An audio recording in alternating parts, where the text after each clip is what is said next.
What's your name? Ever. Ryan, good to meet you. But if you have your phone, we'll try something. Hi, welcome. Hi guys, Good, how are you? go to my YouTube, please. Yeah.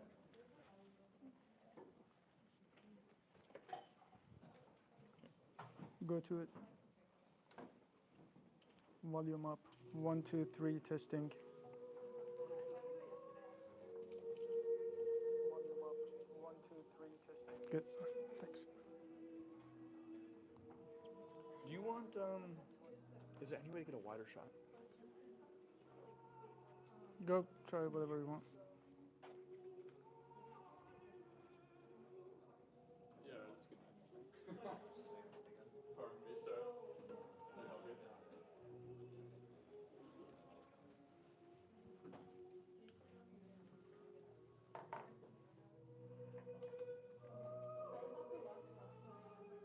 Hey, Faraz.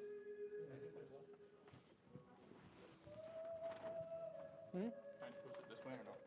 You can try. I don't think it's gonna work. Then I guess my phone will become like I mean, this. the problem is here. Can you hold the phone real quick? Hold it. Just the phone. Basically, we just need to get this to the middle.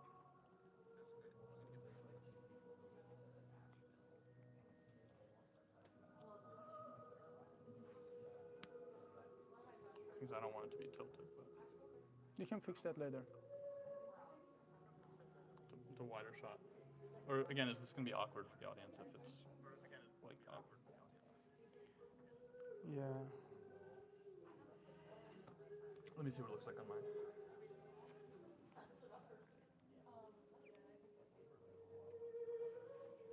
It's gonna look like this. Yeah. Yeah. All right. So cut it. Stop that. Okay.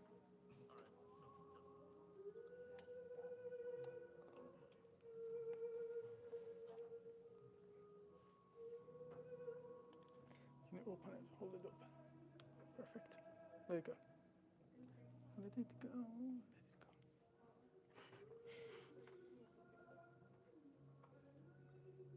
When did you get to the Germany? 2012. In US 2014? 13? Yeah. Testing. Sure you don't want this up here and this at the bottom? Like this up here? And This is good.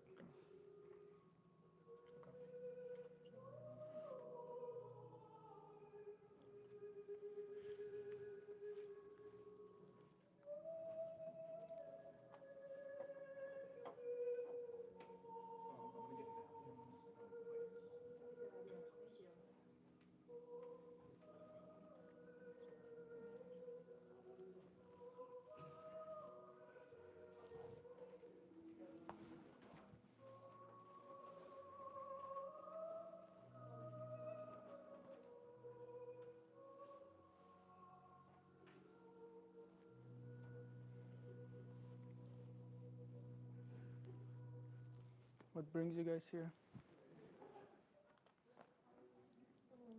I saw an email. Email? Yeah. What got you curious? I don't know, it looked really interesting. Okay. Can't remember like the specific reasons, but like just your background Yeah. and what you're doing now. Okay. Awesome. What about you? I'm vegan already, and so I thought it'd be cool to hear your perspective. Okay. Awesome. So I saw this was the best talk ever, it said. Okay. What about you? Same. Okay. Yet. Oh, good. Yeah. Great. Hi guys.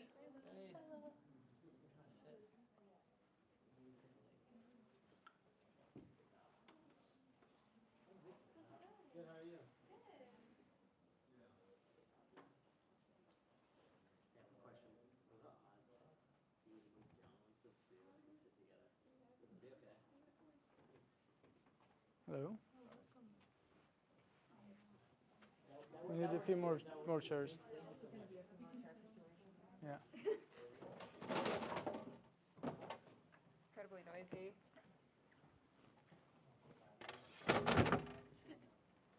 Thank you.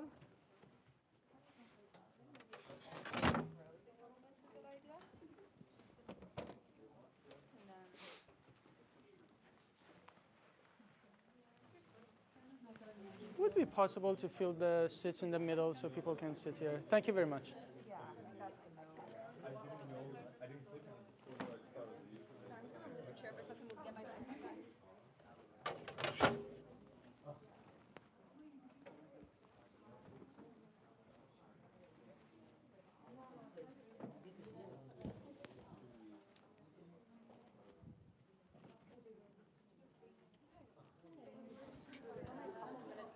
Start time and the room's already pretty full.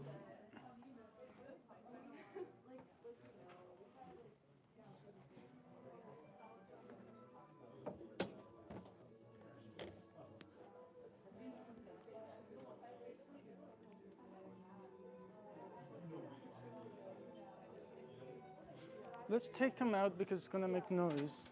Okay, yeah, and what I'm thinking is And I you want can to put take it- the stack out of the room yeah. before the talk starts. Are you thinking like... You put them here for now in case it will be always easier to grab it from here. Okay. And then I'm thinking we could actually like have a little bit more chairs back here. Yeah. Where these chairs are right now. Yeah, we can put. Back out. Let me grab one. Yeah. I think actually if you want to grab some more, we could do some like against this wall. Yeah, you can take that out now. Horrible to me. I'm just gonna make it out here. I'm gonna put two on the other side.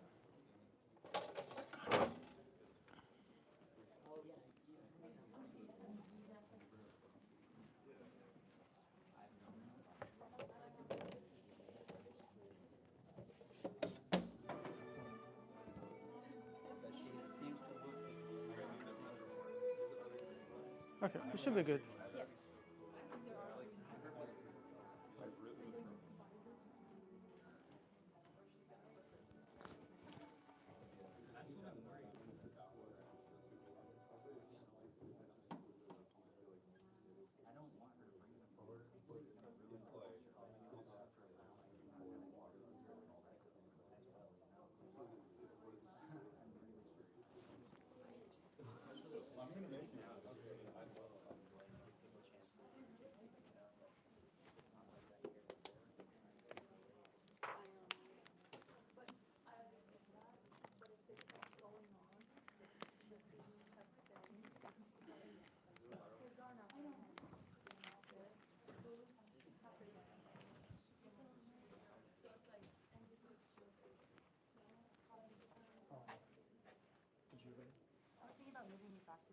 No, no, I think I think we should. I'm gonna get started. Yeah, get started.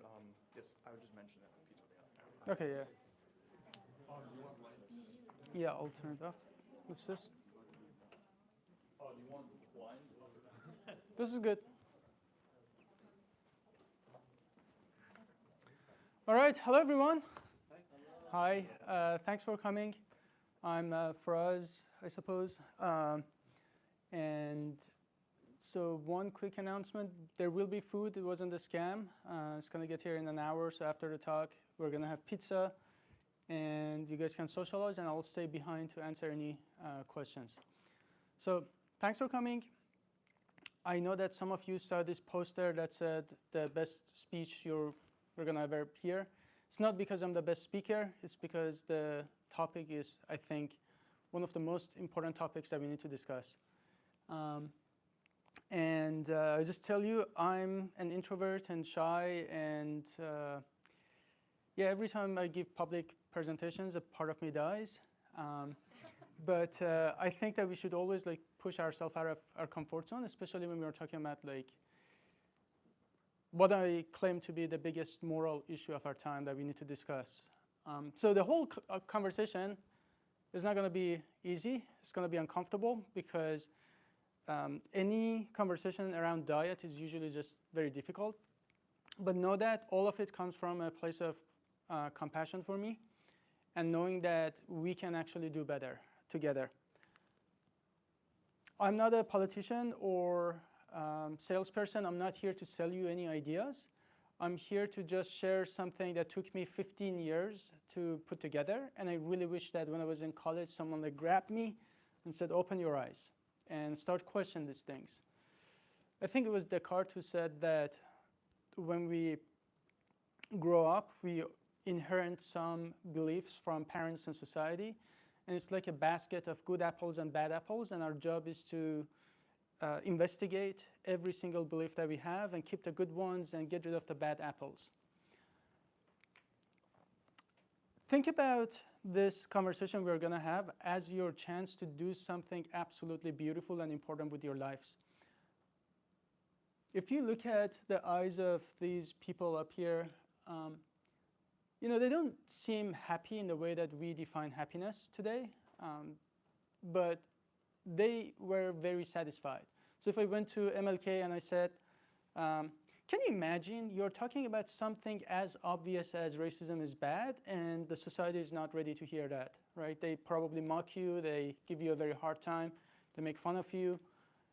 And imagine the anger that these people had to endure and just the frustration, right? But I think we like them because they put that frustration into something absolutely meaningful. Today I was talking to someone who said, I totally understand that we shouldn't have eggs, I just like it, and you know, maybe it's a systemic issue.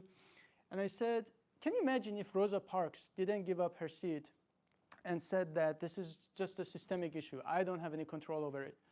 None of the other things that happened because of that action would have happened. And I think today, if you look at them, we like them exactly because they had that courage to do something that at their time wasn't necessarily normal or understood by the rest of society.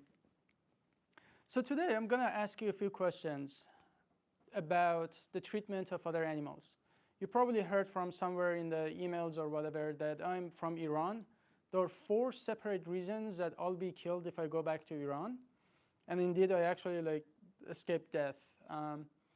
And as I'm talking to you, I'm from Tehran. I'll show you a few pictures. As I'm talking to you, I don't know if my mom is alive. I don't know if the university I attended for my undergraduate studies is there. I don't know if the parks I grew up in and played at, I don't know if they are there. And I don't know how my friends are doing. And just to tell you that there are other shit that I care about in my life. But what I'm about to tell you today, in my opinion, is the biggest blind spot in our legal and moral system. Just out there on campus, someone wrote something about Iran, and that was very nice. But I don't see anyone talking about what I'm going to talk to you about. So some of the questions that I'm going to ask. If I ask you, who loves animals, most people say yes, right? Who in this room loves animals? Raise your hand. All right, all of us. It's a stupid question in a way, because if you walk around and ask people, everybody says they love animals. But the question is, what do we mean by loving animals? Do we just love cats and dogs? Or do we understand that animals are individuals and we respect their lives? What is it about dogs that we love dogs so much? Perhaps it's the fact that when you look into their eyes, there is somebody there. It doesn't mean that it's equivalent to a person. That's not what I'm claiming. But someone clearly is there. How is that so different from pigs, cows, chickens, and other animals that we neglect? Have you ever wondered, how did we decide which animals to love and which ones to eat? Because if we were born somewhere else in the world, we would be eating animals we love today. We would be loving animals we eat today. So we didn't choose that. I didn't choose that. You just grew up in certain culture or countries, and the culture defines who deserves to live, who deserves to die. I don't think we should leave it to chance, right? It's a chance that you eat cows and you love dogs. When you say you love meat, so another disclaimer is that when I wanted to become vegan, I had to get over years of conditioning and habit and almost like brainwashing by society, by meat industry. And I loved it. It was a habit. I had to get rid of it. For me to pass that wall, I had to get over my years of bias. When you say that we love, for instance, meat, eggs, dairy. So in Iran, actually, bacon is illegal because it's an Islamic country. But my mom knew a Christian. Christians can actually have bacon. So my mom would smuggle bacon home. And not only it was tasted great, but also it was very rare to get, right? So it was very festive. But then, I ask myself, if you actually grew up and the norm was drinking, let's say, oat milk or soy milk, what would I have to do to convince you to please come drink breast milk of another species? It would sound so gross. Sometimes we pretend we sell human breast milk for coffee. Obviously it's a satire event. And people are like disgusted, like human milk? Oh God, no. But like we've been conditioned to have dairy, which is breast milk of another species, and be okay with that. I'm not saying because it's weird, it's wrong. I'm just saying that notice that you didn't even choose which foods you like. It's just a habit. You just grew up eating this kind of foods. And it can change. That's a good news. Even if you assume that you love the taste of meat, eggs, dairy, stuff like that, do you think taste, pleasure, and convenience, and tradition, and culture, do you think these are good reason to keep doing what we are doing to animals? Think about it this way. If you had any animal products in the past couple of days, you probably don't remember even what you had for lunch, let's say like 3 days ago. But for that, if you had meat, eggs, dairy, somebody had to be raised as a slave in captivity and be tortured to death and eventually like slaughtered for that moment of pleasure. Is it worth it? Another question I have for you, I mentioned slave. In this talk, I will use the words like slavery, concentration camps, Holocaust, oppression, injustice to describe what we are doing to animals of other species. So a question for you is that, do you think slavery and injustice and oppression are unique to humans, or do you think it is possible to be unjust to members of other species? Do you think it's possible to enslave members of other species? Because as soon as we agree that they're not objects, they're living beings, they're individuals, then if you go to a farm, you're not going to find a bunch of free, happy animals. You're just going to find a bunch of enslaved animals. And lastly, do you think it's possible, because everyone talks about it, I'm sure you're going to have this question and we can discuss it even more, but someone says, what about ethical farming? What about small farming? What about humane? Is there a humane way to enslave someone? Is there a humane way to rape someone? I say rape because in dairy industry, they artificially inseminate cows. Is there a humane way to kill someone who doesn't want to die? Or could it be that these are the words that we tell ourselves so that we feel better about what we do to animals? Could it be marketing? And I'll be just asking questions, but if you agree with me at the end that what we are doing to these animals is a form of oppression and injustice, then this has got to be the biggest form of oppression of all time. And that's why I dare to stand in front of you, despite everything I have to deal with in my personal life. I'm here to talk to you about what we do to animals. Yeah, this is my home country, Tehran. That's what it looks like. The picture is actually from a few months ago, but today is actually worse. It's the peak of war. But when I say what we are dealing with is the most neglected form of oppression and injustice, that's what I mean. This picture, all over the news. If I open Instagram, everyone is sharing videos about Iran. I took this picture from a flight I took from Austin, where I live, to Chicago.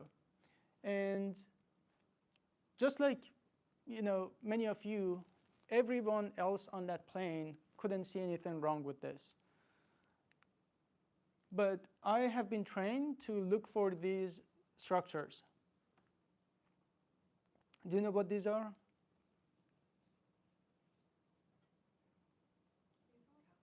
What are CAFOs?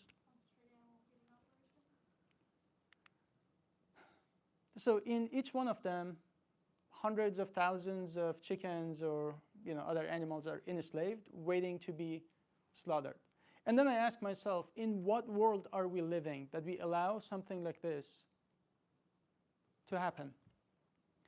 Just a few weeks ago, Americans alone ate or killed about 800 million chickens to produce 1.5 billion chicken wings.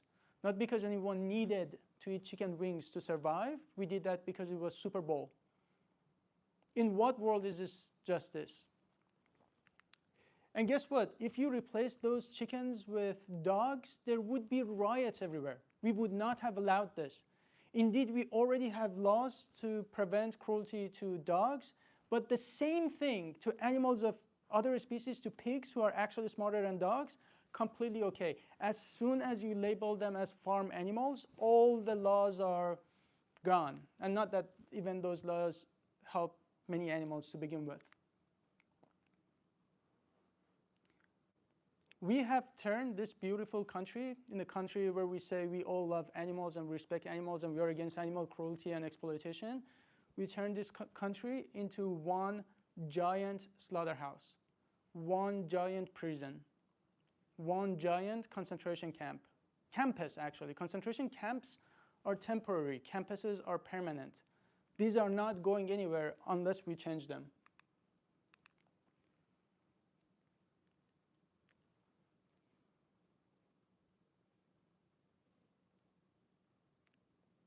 This is why, throughout my life, I always try to find something better to do, something more impactful, something that saves more lives. When I finally open my eyes to what we are doing to animals, I haven't been able to find anything that causes more death and suffering and torture in the world. Show me something that causes more suffering, I will shut up. I will go focus on that form of injustice. But indeed, the scale of this atrocity is so big that it has become one of the leading causes of death and suffering to humans, as I will talk about, in terms of environmental issues and public health issues. But the anger that I feel inside my heart is, if you imagine that someone was like beating a dog in front of you and you get really angry and you want to do something about it, imagine that, but this is the calculator in the back of my head.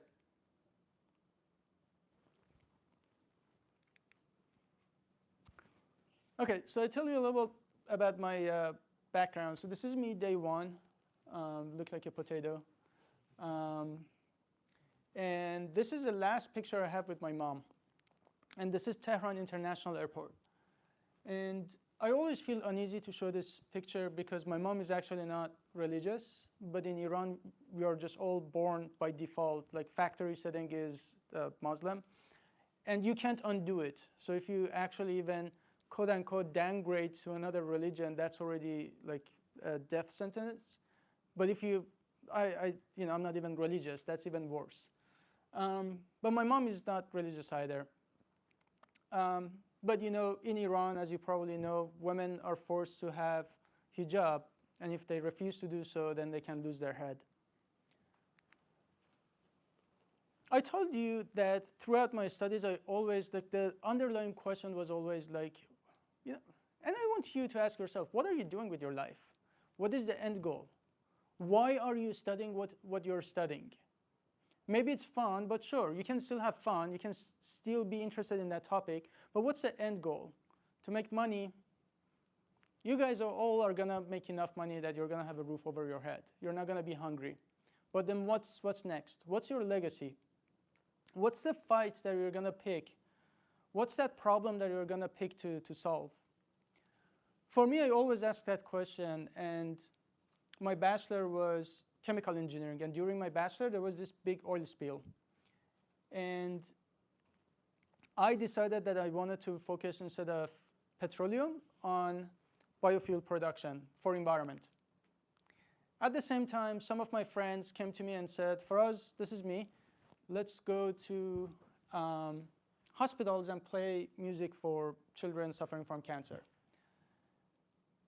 And as shy and introvert as I was, I had to go there and stand with my friends and play music for these children. And it was really hard. Like, I can't really explain to you how difficult it is to stand as an introvert, to go to these rooms full of 10 beds with mothers with their terminally ill children.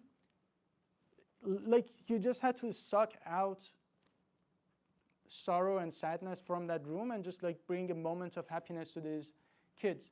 And when I was exposed to that, then I asked myself, what is something better I can do? Is playing accordion the best thing I can do for cancer patients? Turned out no. So that's why I came to the US originally, to become a cancer researcher. So I studied in one of the best cancer institutes in Texas. And then after that, I focused on zoonotic diseases because they kill a lot of people, like pandemics especially in this case. Another thing about me, if you know where I'm coming from, my background, making a life for myself was pretty, I'm the only person who's not a complete fuck up in my extended family, all right? And as someone who was able to finally get out and make a life for myself, at this point, I was getting paid about $400,000 per year, and biopharma gives you a lot of stock options so that you don't leave. And I had to make this decision: do I want to keep doing this, or do I want to do something that is closer to my heart? I had a few reasons to quit this job, and I want you to think about this. One was I knew that if I don't do this, someone else will. Biopharma would easily hire someone else to do that job. If you want to become a doctor, bad news for you. If you're a doctor in the US, you're not going to save a life, because if you don't do it, someone else will. What is it that only you can do? Because if you do that job, then you'll be the most satisfied you've ever been. The other thing was, every single day, I hate mornings, and then I would just wake up at 8 a.m., go to the lab. I was always 20 minutes late too, because I hate mornings so much. And then, try to design these experiments. Science was my love. I loved doing what I was doing. But it was just I was so miserable. I was like, is this that B12 protein deficiency of vegans? It's eventually hitting me. I started really questioning everything.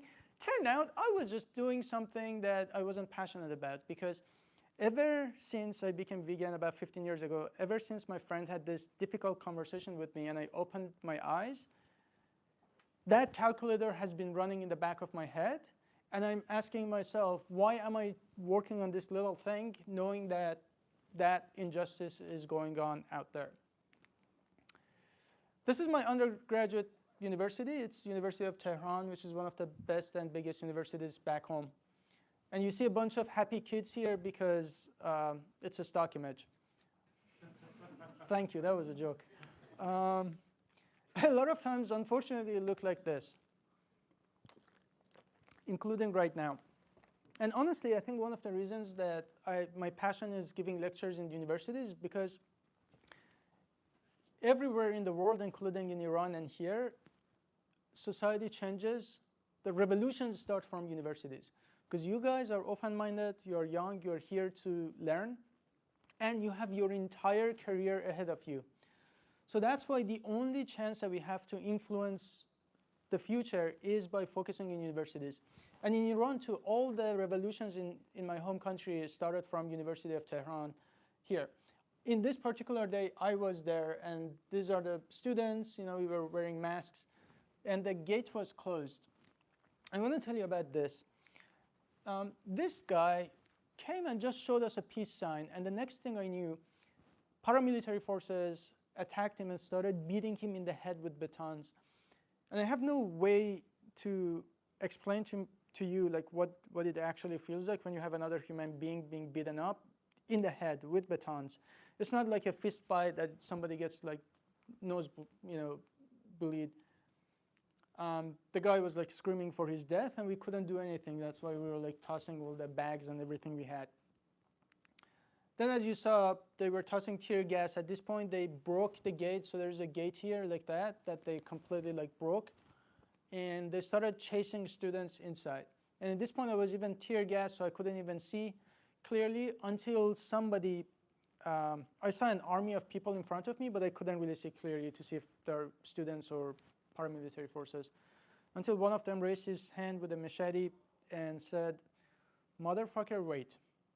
And that was the best motherfucker I've ever heard in my life, because that was my cue that these are not students and I better run. And in that moment I froze for 3 seconds, but then I started running for my life. And I told you there are a few reasons that I can't go back to Iran, and one of them is also I'm gay, and if you know anything about Iran, homosexuality is also punishable by death. And just add it to the list: not being religious, political activities, being gay. And I played a song that I wasn't supposed to play. So 4 reasons that I can't go back to Iran, because that would be me. But about 15 years ago, one of my friends pointed out my hypocrisy. she said, for us, like, you care about animals so much, you care about humans so much and justice. I was trying to rescue animals, and she refused. And she's from Iran, and Iranians are very nice. We never say no. Even if that means like we die inside, we do it anyways. And she actually refused to help me, saying that you're trying to save some fish, but you literally eat fish. You don't make any sense. And I was butthurt. I didn't like my friend for 3 months, but that stuck with me. That discomfort stuck with me. And I became progressively more and more uncomfortable with the idea of eating meat. But then I was like, she has a point. I don't think I'm literally the same person before going vegan. Nothing has changed.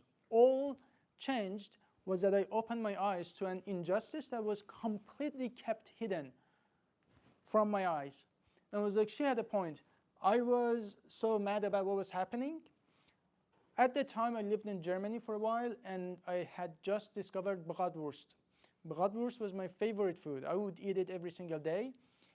And even when my friend pointed out my hypocrisy, I was like, sorry, pigs, it's just like 1 second of you dying. I just love bratwurst. I could never like give it up. And when I look back at who I was, those 3 months are the lowest part of my life. I think that, because like if you don't know, you don't know. But once I knew, I still procrastinated. And because of that, animals had to die. I was against hanging people for who they are, but I was okay with chickens being hanged upside down for who they are. I talked about human rights. I cared about my mom's, oppression. But at the same time, I consumed dairy, not intentionally, but I never realized that there is no industry that is as abusive as dairy is to members of other species. Literally, the entire dairy industry is fundamentally based on exploiting the reproductive system of cows and killing them the second that they are not profitable. And this is not an isolated case. This is artificial insemination. Do you know how long cows are pregnant? Does anyone know? Isn't it crazy we don't know? 9 months, just like humans. Their pregnancy, so in order for them to produce milk, they have to be kept pregnant. If I just switch a dairy cow with somebody like my mother, it would have meant that somebody would keep her pregnant for her entire life. Every time she gives birth, they would separate the baby so they can milk her. Once her milk production goes down, then she gets impregnated again. Repeated 6 or 7 times until her body gives up, then she would be killed. That's what we do to every single dairy cow in the world. I'll share with you a story from childhood. This is again me, and that's a chicken I had. His name was Happy, Mr. Happy. And Happy was actually the first English word that I learned. Happy grew up to become this big, loud rooster, and we had to give him to my grandma. And every time I went there, I opened the door, Happy jumped at me, we cuddled, and he was my best friend. And, my grandma, bless her soul, she always thought that I'm there to see her, but I was just mostly excited about Happy. And I'm also the only child, so like Happy was literally just my best childhood friend. Until one day I go home, open the door, no sign of Happy, and I'm like concerned, I'm crying. My grandma says, sorry, the door was left open and he ran away. And for 2 or 3 weeks I would like go around the neighborhood trying to find him. At the same time I was like, why would he run away? I felt like he betrayed me. I was like, he knew that I'm here to love him. Why would he run away? 10 years later, after my grandma died, my mom says accidentally that the chicken soup I had that night. And the worst part of that story is that I actually knew that I had chicken soup. I remember the goddamn bones in that chicken soup. I just didn't care because I didn't think that was Happy. But do you see that cognitive dissonance? How come when we personally bond with an animal and we see that individuality in them, we care about them so much? But what about the other billions that we kill without even thinking about it? You know that 800 million chickens that we killed just for Super Bowl? Each one of them was somebody like happy if we gave them a chance. I want to show you a video of kids when for the first time they learn that the food that they're eating is actually a dead animal. This is not to emotionally manipulate you or anything. I actually just don't like kids. But it still the reason I'm going to show you this is because I think that it resonates with something inside each one of us. And if you remember your childhood, you would be probably animals' best friend. But I want you to particularly think about the conditioning by parents and by society. And think about speciesism. Speciesism is discrimination against members of other species.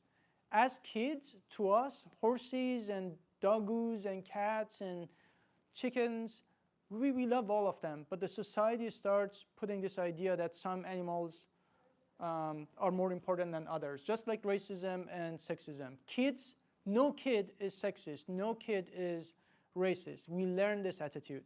I want you to pay attention to what the parents are telling to kids. But I don't want to eat them ever again.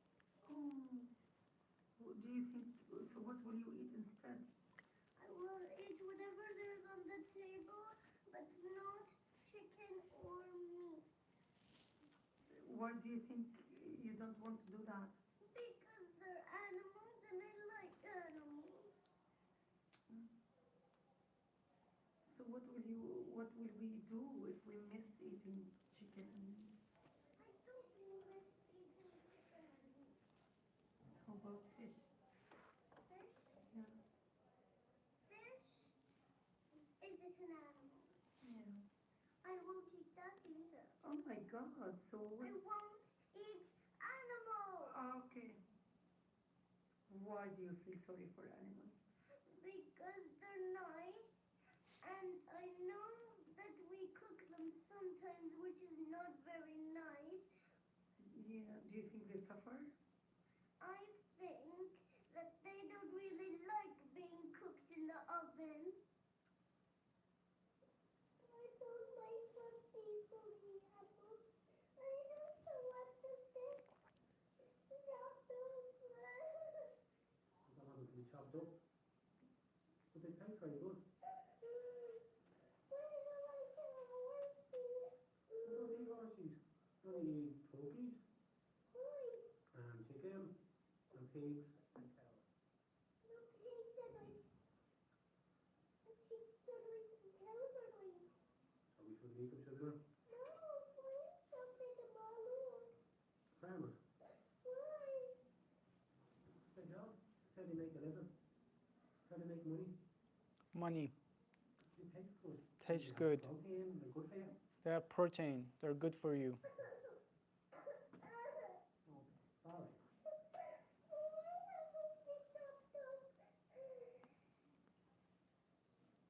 And I won't make you eat the food because I don't want to argue with you. Would you like if someone ate you? I no, I wouldn't. Let's start 2 seats here and 2 over there.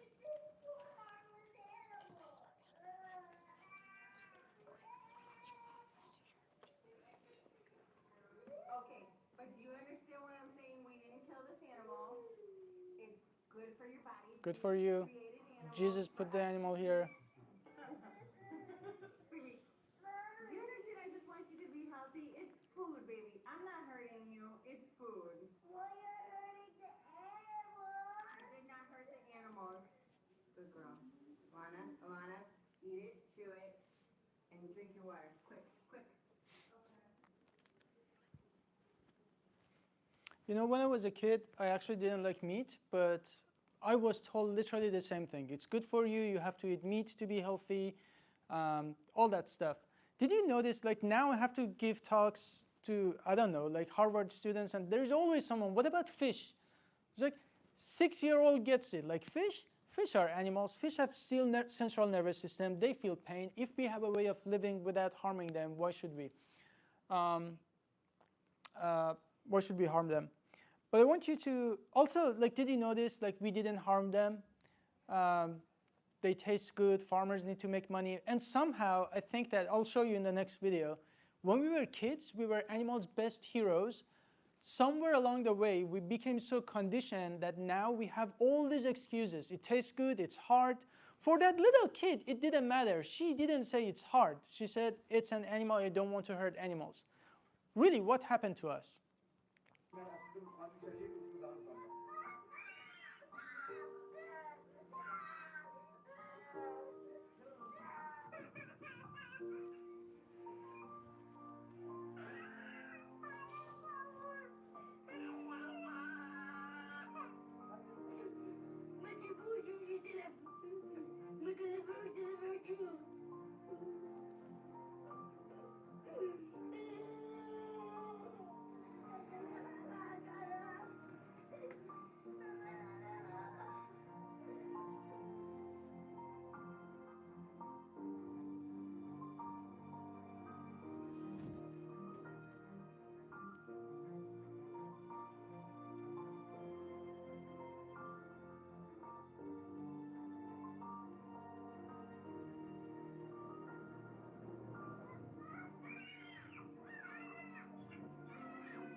You know, the part that hits the hardest for me is that last scene where that kid sort of like rescues that chicken and says like, you know, be free, little guy. I really wish that like when my grandma was like killing Happy, I had the same opportunity. But I want you to ask yourself, like, each one of us now decides to be animals' best hero, just like how we used to be, or be their worst nightmare. The reason that eating animal products is so easy is because first, you don't have to do the cruelty. You always hire a hitman to do the dirty job for you every time you pay for meat, eggs, dairy. So you don't have to hear their suffering. And believe me, I've been outside of pig slaughterhouses. It's just screaming to death, right? So you don't have to listen to that.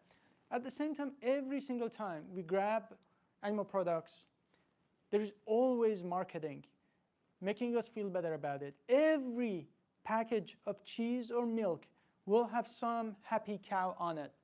You know the truth about dairy industry. It's not a hidden fact.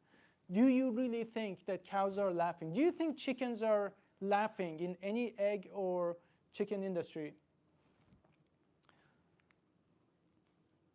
The part that blows my mind is that 95% of people I talk to, students in top universities, by the way, they've never thought about what happens to male chickens in egg industry.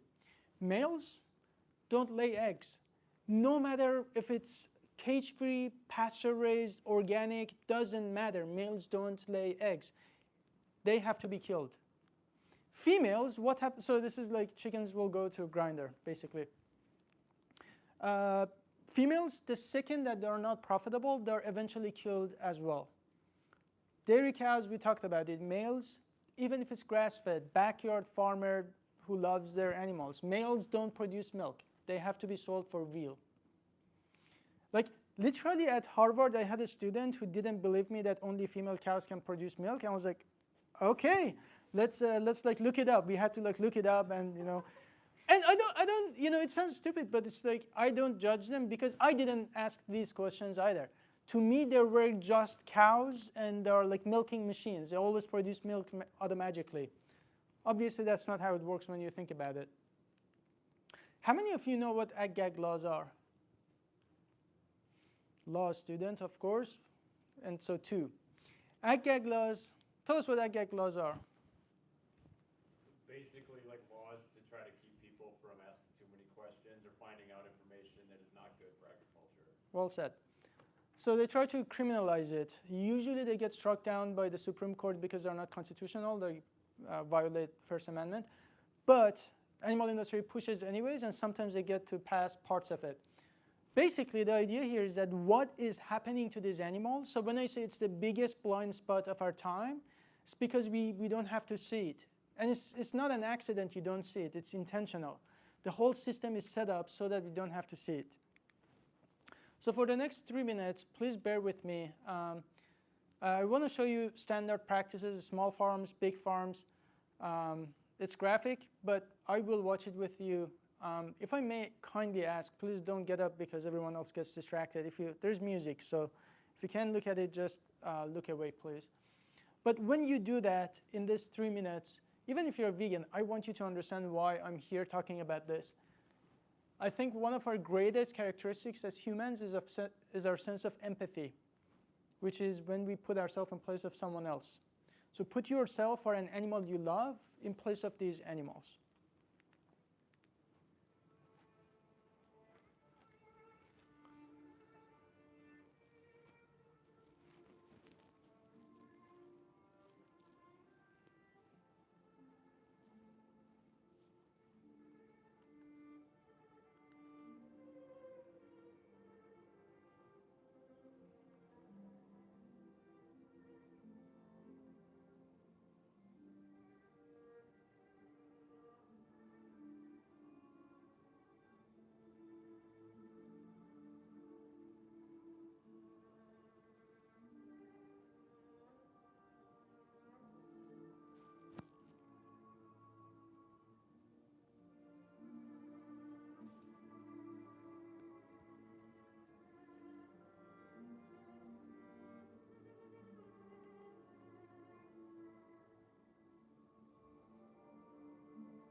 What are we doing, my friends?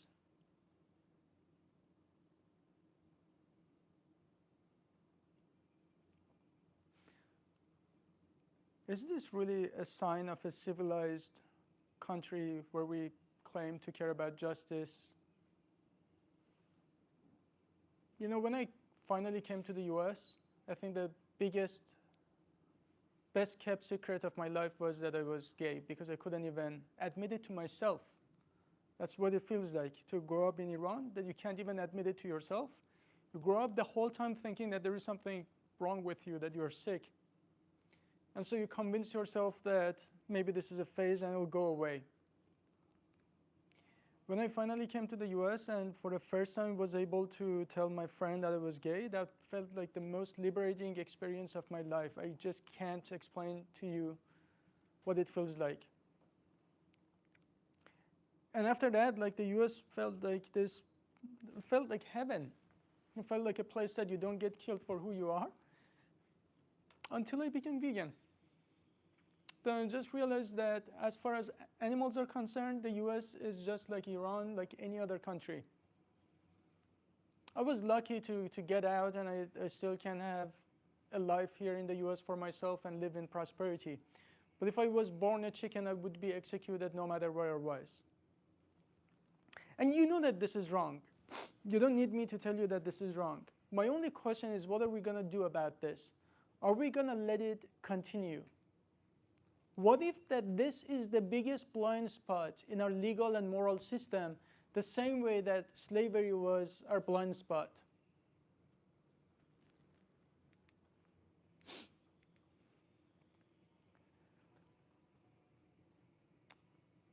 What I'd like you to consider is that what we are talking about is a form of injustice.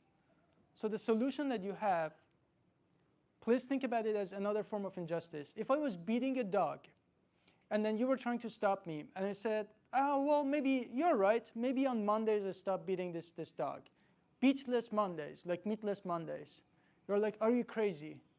Imagine if I was like racist and you're like trying to fix me, and I was like, oh, you know, I'm doing so much better. Give me a break. You're like, no, that's not how injustice works, right? Just understand that we are veganism is not a diet. It's a stance against exploitation of animals.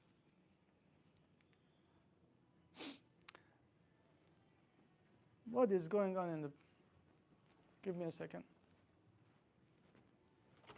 Can you find the room behind us and ask them to turn it down? So I want to switch gears and say that even if you hated animals, still plant-based diet is one of the best ways to save people. Why? When I was working on zoonotic diseases, where do they come from? Like bird flu, does it come from penguins? No, it comes from egg and chicken industry. What's number one cause of death in our species? Do you guys know? Heart disease. You have heart disease globally and in the US, by the way. Heart disease, cancer, diabetes. Can you imagine, for 1 second, this was one of the biggest dilemmas I had when I was working on like certain diseases, that wouldn't it make sense, if I really want to save people, to focus on number one cause of death? Our number one cause of death is almost entirely preventable, almost entirely, over 95% of heart diseases do not need to happen. And then you have like 40% of cancer, blah, blah, blah. When you think about heart disease, anytime you go to a cardiologist, they would say, like, they'll look at your lipids, and they're going to tell you about cholesterol, LDL cholesterol, saturated fat. All of it is found in meat, eggs, dairy. Dairy is the largest contributor to saturated fat in American diet. When we talk about meat, we all think about it as a great source of protein, and it does have protein, right? But what else does it have? When you think about the food, you have to look at it as a package. So yes, it does have protein, but this is not a vegan organization. This is World Health Organization and UK Cancer Research. Red meat and processed meat are both 2A and group 1 carcinogens. Find me one cancer institute in the world that says eat more meat to reduce the risk of cancer. It's completely opposite. Eat more plants, fruits, vegetables, nuts and seeds, and legumes. Things to avoid: meat, sugary drinks, and alcohol, which do that anyways, please. And it's not just red meat, even white meat, chicken, and fish. Any kind of meat, when you heat it up, you produce more carcinogens in them. So if your idea of eating like healthy meat is Chick-fil-A, sorry to break it to you.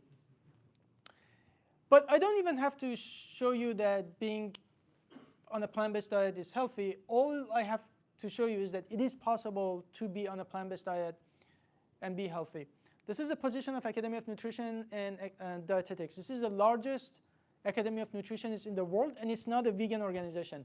Every 5 or a couple of years, they put out this position paper. So I zoom in here. It says that vegetarian and vegan diets, if they're well planned, appropriately planned, of course, right? You can be sick on any diet if it's not. So you can be vegan and eat Oreos and French fries. No one's talking about that, all right? But it can have health benefits for prevention and treatment of certain diseases. They are good for all stages of life, including pregnancy, lactation, infancy, childhood, adolescence, older adults, and athletes. And on top of that, they're more environmentally sustainable, and they reduce the risk of certain health conditions, not some random health conditions. Number 1 cause of death, heart disease, type 2 diabetes, hypertension, several types of cancers. No one says people on a plant-based diet don't get cancer, but your risk is significantly reduced, and obesity. You know, people are worried about protein. I literally, just before coming here, I had to, there was a guy who was like, no, plants just lack some amino acids. It's like, can we look this up? So we say with this idea of complete proteins, I'm sure you've heard of it. Does anyone know what complete protein means? Any biology? Yes? Sure, so if it's not complete, does it mean that it lacks certain amino acids? Yeah, so that's a common belief. Complete only means that they have all the essential amino acids in the right ratio. It doesn't mean that they lack. So soy, even with that bad definition, is still complete protein. But if you look at, these are animal-based foods, and these are plant-based foods. Each color is a different amino acids. How many amino acids do we have? 20. How many are essential? 9. So these are your 9 essential amino acids. Each color is a different amino acids. And as you can see, so whether it's animal-based or plant-based, they all have all 20 amino acids. The idea of complete protein is completely stupid because the only way that you would not get one amino acid is like if you just ate rice, like nothing else. It's your diet is rice. That's the only time that you would be low on one amino acid. But as long as you're getting enough calories, obviously that's not an issue. And obviously you have plant-based athletes and Olympics athletes. Speaking of top causes of death, one of the top threats to human life is antibiotic resistance. 80% of antibiotics that we produce that's medically relevant to humans, we're feeding it to farm animals. You probably didn't know. It's a leading cause of antibiotic resistance, which is one of the top threats to human life. Every time you have these animal farms, you have these lagoons. The lagoons are filled with hormones and antibiotics and other things like nitrogen and phosphor that can leak and contaminate the environment, cause eutrophication and many other issues. Animal agriculture is very resource intensive. I don't throw a lot of statistics at you, but this is very interesting. This 50%, that's all the agricultural land available to humans. We take 80% of that for meat and dairy, 80%. You hope that that feeds a lot of people, right? But look at that. That only produces 20% of global calories, 40% of global protein. So all of that produces very little bit of food for the world. So what it means is that we are basically wasting resources. For instance, soy, when you think about it, I'm not eating most of the soy. Vegans are not eating most of the soy. Over 90% of it, or 80% or so, is actually just fed to farmed animals. So what it means is that when we do eat animal products, it's a leading cause of global malnutrition because we waste the Earth's resources. And the small farms, the organic and free range, whatever, they actually have a worse environmental impact. If you ask me questions, I'll be happy to answer this at the end. Cheese, right? We're in Wisconsin, so cheese is why vegetarians don't go vegan, and I get it. I was pretty big in cheese as well. But I want you to remember that you like cheese because of years of conditioning, propaganda by dairy industry, gut milk campaign, paying actors to tell you that you need breast milk of another species somehow to get your calcium. But this is the OG of marketing, right? The dairy industry tried for 20 years to convince you that milk was good for you. It's a lie, but they tried anyway. And the sales were going like this. And then they tried Got Milk, and the sales have gone like this. Got Milk doesn't even talk about the product. Matter of fact, it focuses on the absence of the product. Yeah, I have this here. If you don't give up dairy for animals, please do it for the sake of acne on your face. Literally any kind of milk and yogurt or cheese, like statistically significantly increases your odds of acne. So for the sake of your face, give it up. But remember, the easiest thing for me, like I was a big cheese lover, right? But now I know that every time I see a non-vegan cheese, for that, a baby has to be separated from her mom. They're eventually killed. It just stops being appetizing. Sometimes vegan cheese don't like stretch as much, but so be it. Like how low has humanity become that just the stretchiness of our cheese justifies doing this to animals? I want to show you Fairlife, which is one of the biggest dairy producers, and I put this here just because you guys are a dairy state.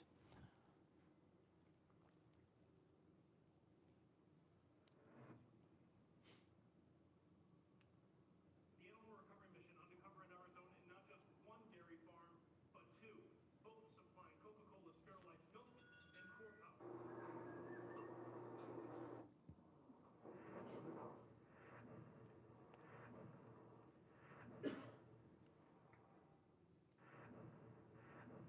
This is ARM's third investigation covering 8 Fairlife facilities since 2019. This is not the first investigation. They keep doing that, Animal care is foundational in their lives. Newborn and nothing really changes. violently dragged away from their mothers at birth, simply for Fairlife and Coca-Cola to profit from the mother's milk.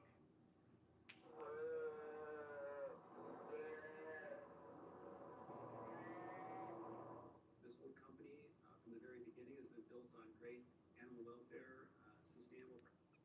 So another video I'll show you, this is an investigation I did. I literally had to risk my immigration status to actually go to a farm and do investigation because of my own curiosity. I don't want to show you someone else's video, but this is from my accent. Hopefully you can tell.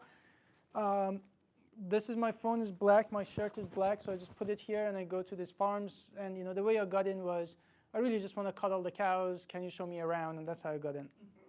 I always wanted to pet like one of these calves. Could you show me one of these calves? Oh. Okay. Thanks so much. Yeah. I hope it's not a bother. No. Thank you. Thank you.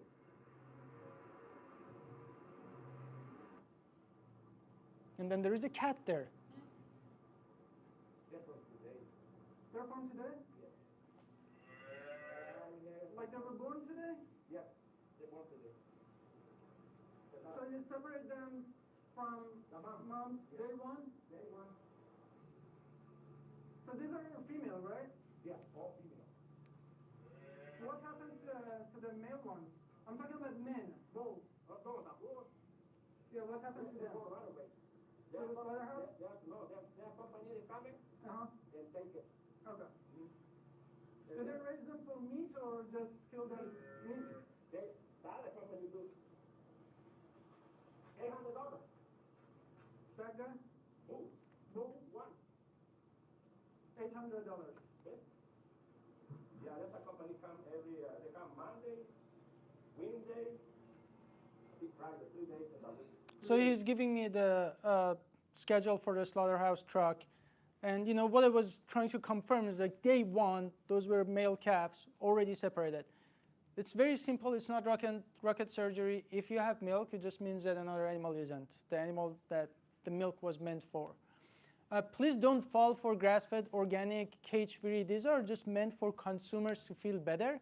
There is no humane and kind way to exploit animals. This is cage-free, by the way.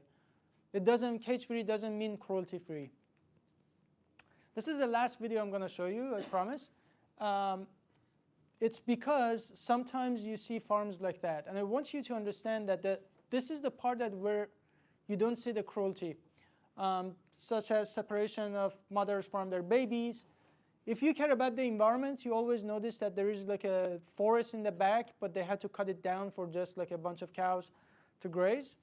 But the real cruelty, you don't get to see that. And I want to show you a few seconds, and this is the last thing I show you, promise. But these are not undercover investigations. These are YouTube videos by farmers showing other farmers how to do this sort of things. I don't enjoy doing it, but it is very much a necessity on the farm. The reason why we castrate, one, typically they bring more money in the market, and two, they say it makes the meat feel more tender. Now, there's a lot of controversy on whether or not farmers should be using anesthesia. A lot of farmers in the U.S. do not do this because there's really no prescribed anesthesia or pain medication in the U.S. for cattle. They only had some bouncy balls. It's probably the worst job on the farm. I don't ever look forward to doing it. It's the only thing that gives me a physical sick feeling having to do it. I don't enjoy it, but it's part of it. We like to do it the most humane way.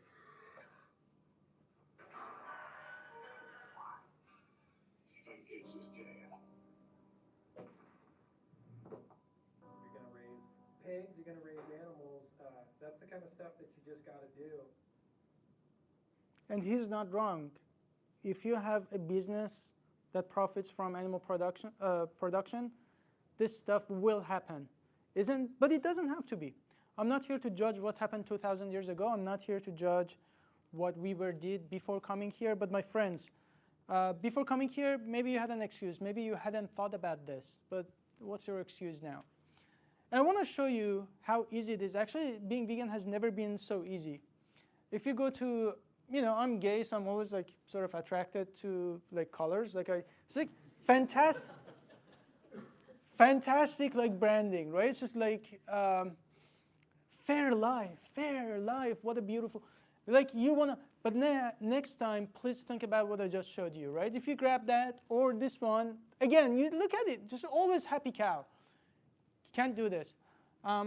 Everything else, literally just grab anything else and you're fine. Like almond and rice and coconut and hemp and soy. No one has to separate baby almonds from their moms and like squeeze their teeth to get like almond milk.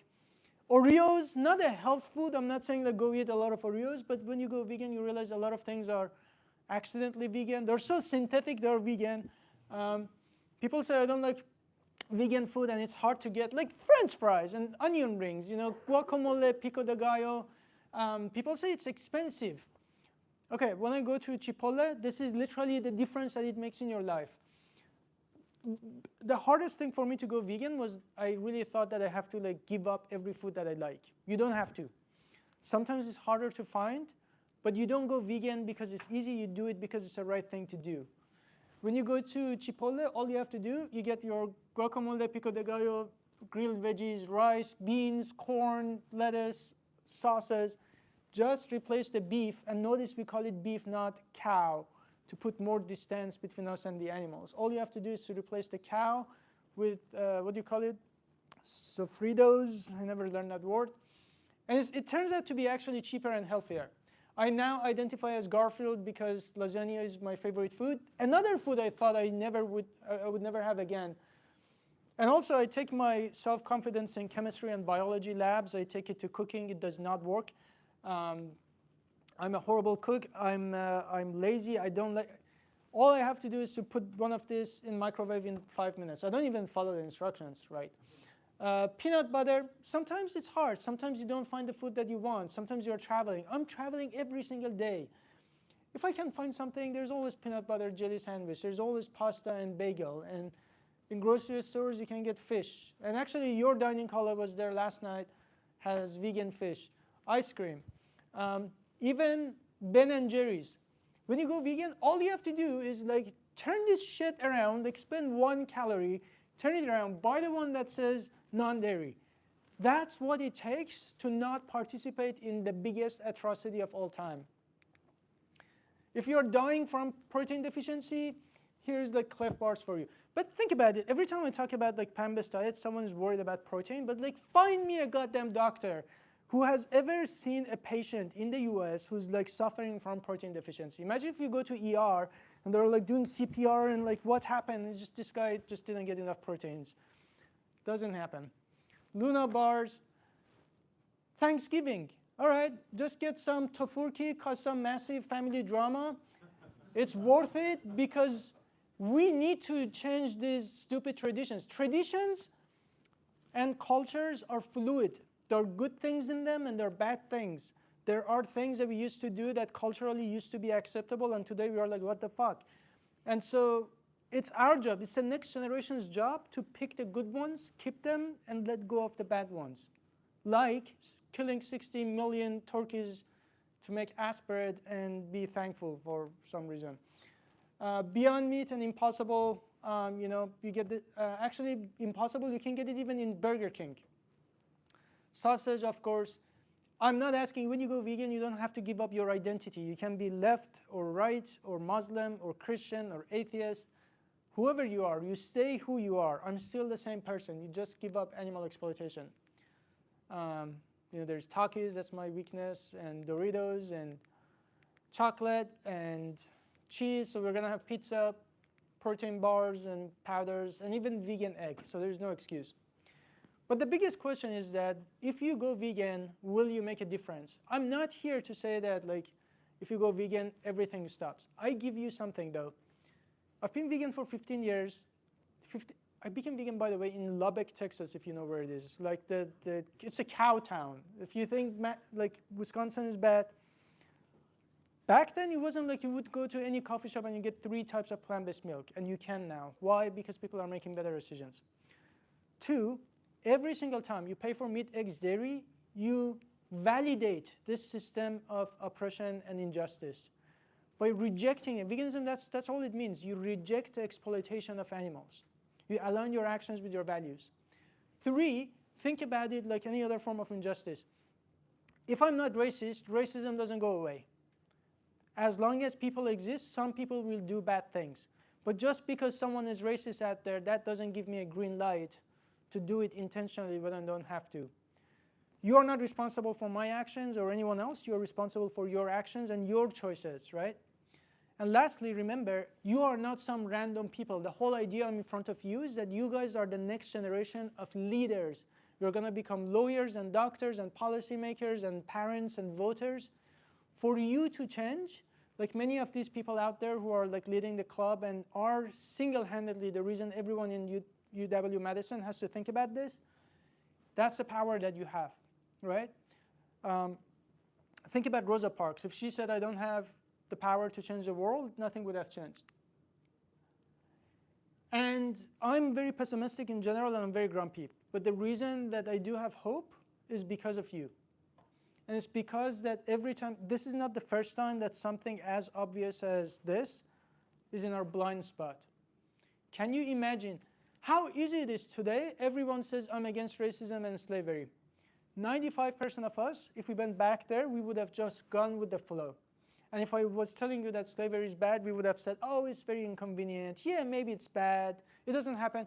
I know a slave who treats I know a slave owner who treats the slaves like humanely. It's good for economy. Jesus said, we use Bible, by the way, to justify it. All these excuses, something as obvious as that, right? But every time that we changed the society, it wasn't because everyone did the right thing. It was because a small group of people, which is exactly you, did the right thing. If you think going vegan is hard, remember, it's because you're thinking about yourself. The second you think about the animals, going vegan becomes the easiest choice ever. And you don't do it because it's easy. You do it because it's the right thing to do. And what can you do? Obviously, this is the freest country, like it or not. This country is not perfect. It has a lot of issues. But yet, it's still one of the best countries in the world. 90% of things I said today would have been illegal to just even verbalize in another country. Use your voice. Use your beautiful voice. Use your free speech. There is no one more oppressed and defenseless and voiceless than these billions of animals that we're killing every single year. So please use your intellect, your career, and your voice for these animals. I always wanted to become an old and grumpy scientist, which I managed to be. But think about that satisfaction that I talked to you about, right? I wasn't satisfied. When you devote your life to saving others, that's one of the most meaningful things that you can do. And just bring it back to these people. If you right now went 200 years ago and with what you know about slavery, you had 3 options. One is that you just ignore it or just go with the flow. That's most people. Two, you acknowledge that there is a problem. Maybe you stop having slaves, but you're like, okay, you do you. I'm not going to tell you what to do. Three, you're like, this, not only I'm not going to have slaves, but also this is fucked up, and I'm going to do whatever is in my power to stop it. If you think about which version you want to be, it's probably the third one. We like these people because they are the third group. Understand that these are not superhumans. They have the same exact qualities and characteristics that you and I have. Please use it. Do the right thing now that there is a time. And if you want to know what you would have done 200 years ago with slavery, the test for that is what are you going to do with injustice to other animals. It is going to sound very harsh, and I'm sorry that I have to say this. But if you care about justice, if you say anything about justice in the world, but you intentionally pay for the most defenseless and voiceless to go through that, please don't tell me about justice. Get active, be courageous, and get worse. If you'd seen what I've seen, you'd be just like me. I'm a prisoner of what I know. I'm a victim of what I've seen. I can't change. I won't change. I will never change. I'm only going to become worse. Once you open your eyes, the more you learn about it, the worse you get. And hopefully you can't shut up, the same way that I can't shut up about this. With that, please get active. There is a chapter here if you're vegan. The whole idea is to bring this education to your peers. Please get active. It's not enough to just say that I'm out. It's time to actually take action. And I'll be around. Talk to me about like careers and what you can do. Email me anytime. Call me at 3 a.m. and say, I really want to have cheese, and I remind you that, I'll scream at you and remind you what happens to the cow. Whatever, use me as a resource, just not the animals. And with that, looks like the pizza is here, but we're going to take a few questions and then eat pizza. Thank you.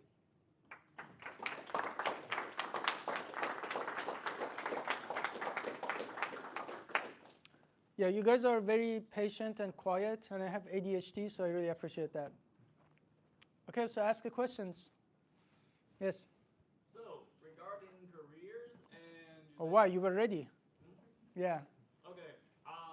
What are currently the biggest bottlenecks in the development? Because you're working with GFI, right? I used to be their cultivated meat scientist, yes. Okay. So you know all about that. So what are currently the biggest bottlenecks in those kinds of research? Funding, I would say. Okay. Yeah, cultivated meat or lab-grown meat. They call it lab-grown. I don't like it because it's not really made in labs, but I guess that's a name that's stuck. There is no scientific barrier. There are, but they're solvable if there was enough money and funding for it. Okay. But I would say, yeah, also cultural change, because these products could exist, but you need people to actually support these changes. Otherwise, nothing really changes. So of the scientific things that do need to be solved, what are the bottlenecks there? Just making big, giant, cheap bioreactors or cultivators, okay. Which is possible, but it just needs R&D. I have a question. So I haven't eaten meat in the past 5 years, but one thing I struggle with currently is the system of, if we lived in an industrialized world and we're forced to get our food from grocery stores, and we live in a world that giant strip mines have to be continually made throughout the world in order for me to get my food, and I always buy veggies, there usually has to be transported by trucks, and these trucks and these mines, they have to clear out vast swaths of land. They hit animals on this. So one thing I struggle with, even if I don't eat meat, I wonder, say if I went out to the lake and I caught a fish with my hands and I cooked it over a fire and I ate it, could that be versus me buying some corn from the store and a car hits a deer on the way? I struggle with that, the grocery store logic of I don't have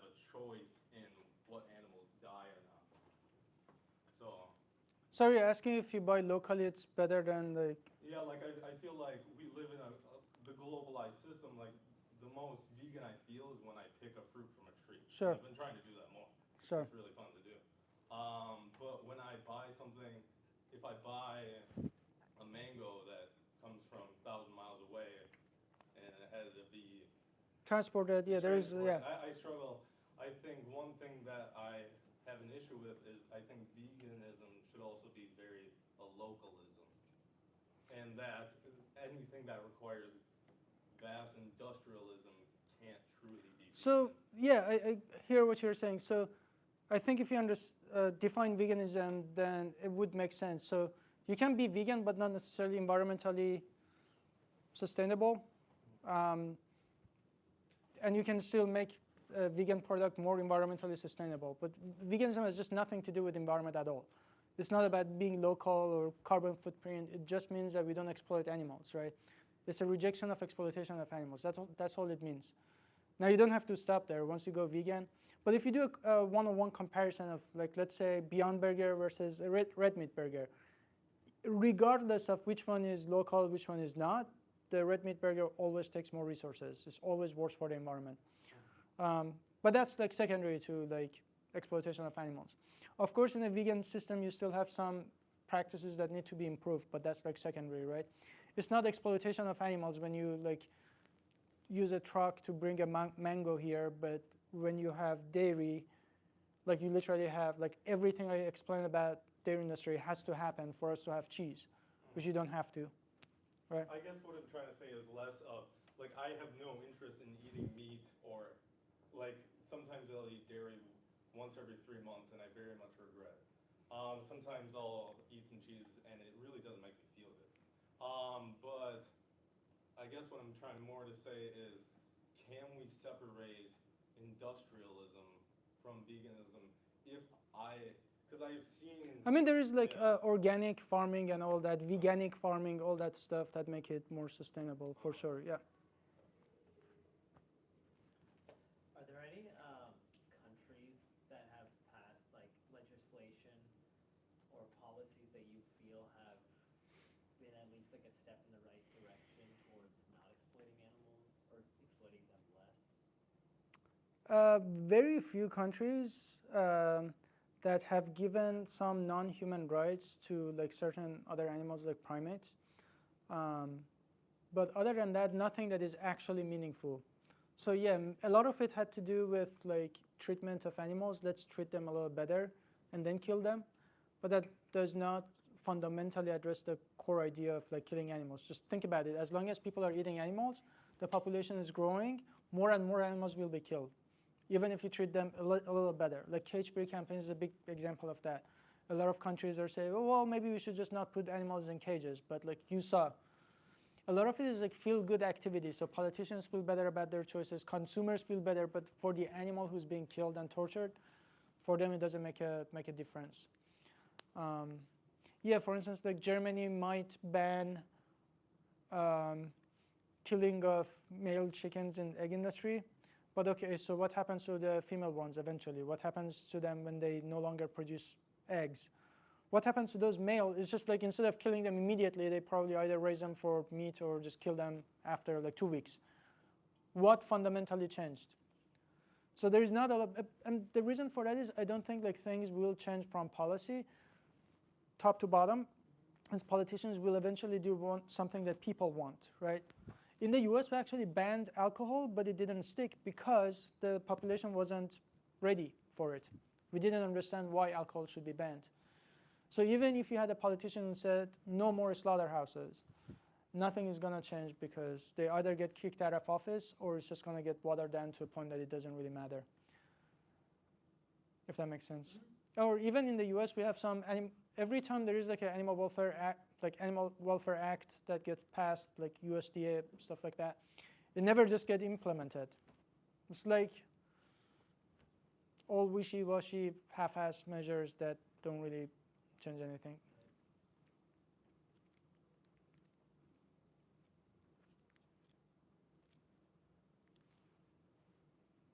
What else? If you don't ask questions, I just assume everyone's going vegan.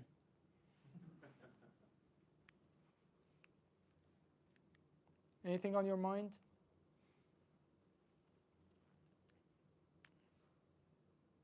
I guess we're ready for pizza. All right, thanks guys.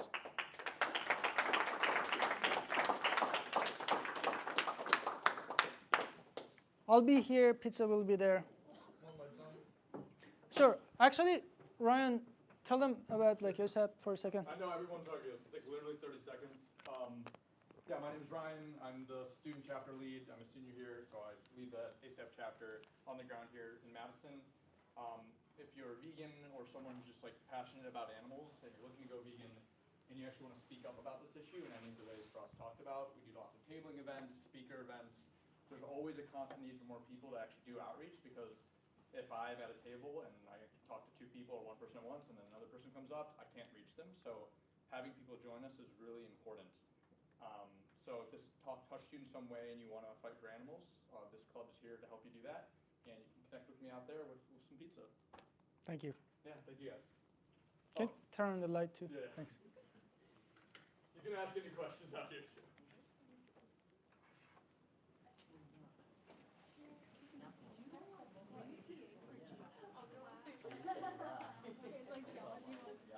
Maybe. Hi, how's it going? I'm an Nice to undergrad meet here. I'm Annika. Monica? Annika. Annika. Yeah. Nice to meet you. I've been vegan for like a while, I'm vegetarian, and I'm in food science, and so I want to work, like I want to do grad school and go to work on like plant-based proteins. I don't know if you have any, because I know you worked on like fermentation. Yeah. So is that Cultivated meat. Okay. Yeah. So what do you have, like, I don't know, do you have any tips about, because I'm like thinking about grad schools, and I mean there's a lot of different options, but I was just wondering if you had any input as to what, because I don't know if I want to do fermentation, cultivated meat or... You like that stuff, or you said no? I don't know about fermentation, but I definitely want to do something on plant-based protein. Yeah, it will be so important, because like plant-based foods still need to be cheaper and still healthier, because sometimes like in soy extraction, soy protein isolation, they have to use a lot of salt, so that's how you end up with like lots of salt. Yeah. So all that stuff can be improved, and most importantly, the taste.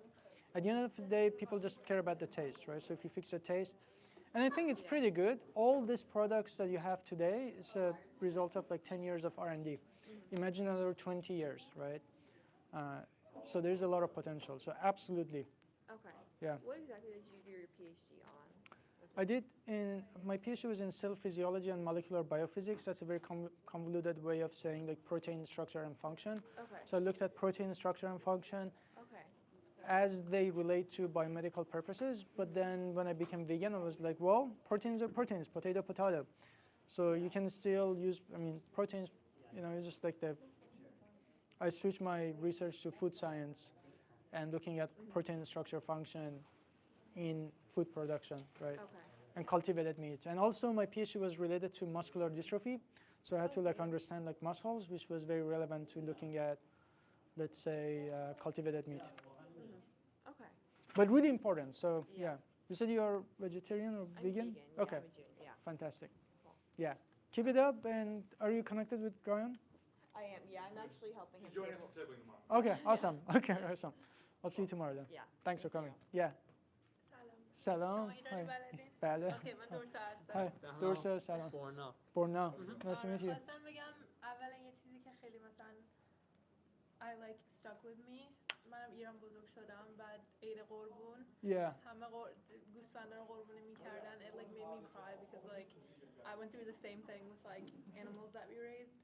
But I guess I have like a question. شما میدونید ایران فرهنگ کباب و اینا. Yeah. It's so deeply entrenched in our like family and culture that like every Sunday it's like grill Sunday and stuff like that. Yeah. How would Even you not like kebab, like korma sabzi. korma sabzi, Okay. amen, like, Right. You're asking the right person. Yes, Okay. exactly. You get So, the culture. So no. I just wanted to- I think you're the only So vegetarian or vegan you're actually, like, My mom. I sometimes go to. Let's hope that I have internet here. And you don't. You're not from Wisconsin. No, I live in. Texas, right? Yeah, Austin. Right now? Okay. Well, right now I'm on a tour. Yeah. My internet is shit, but if you go to Amazon and just say korma sabzi, Oh, there's Sadaf. Yeah. Yeah, Sadaf is like a My company mom that, makes it without meat. and it's already like it says vegetarian stew, but it's like basically vegan. I guess you're right. And they have korma, they have fasanjan, and they You have can make any stew. So when you think about it, like aside from like cutlet or like kebab, literally the rest of them are completely shirin polo, albalu polo. I don't know. Karafs, I probably could have just put tofu in them. khorosh karafs, khorosh fasan. They're all based on like completely. They're all vegan. Then you just add the meat, right? So all you have to do is replace the meat with either mushroom or plant-based protein or just nothing. Like I literally just eat the korma sabzi I buy from Sadaf. And even kebab, if you ever go down to Houston, there is this guy, Iranian, he became vegan and then he was like, I have no talent, so what should I do? So he decided to invent Iranian vegan kebab. And he has this big restaurant called Pythagoras. And yeah, he has juja. Yeah. If you have internet, just search Pythagoras. Like Pythagoras. Yeah, Pythagoras, Houston. Okay. And then just go to images and look at like. How they do it? Yeah. It's in what city? Houston. I'm also gay. So Okay. Is Mom Buffy the man? Yeah. Yes, my mom knows. Yeah. Is it like? No, she's totally fine, which was crazy. She's crazy, open-minded. Crazy. Yeah. To a point that, like, when I came out to her, she was like, "I knew. Thanks for trusting me." I was like, "Can we have some drama here?" It was, I was ready to record. Like, it was like, "Can you sit down?" Yeah. And then another thing, I guess like I got into like lifting and like my brother's a bodybuilder and all that.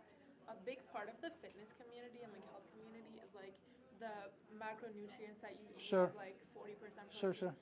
The main source that's being pushed by that community is like steak and chicken and stuff like that.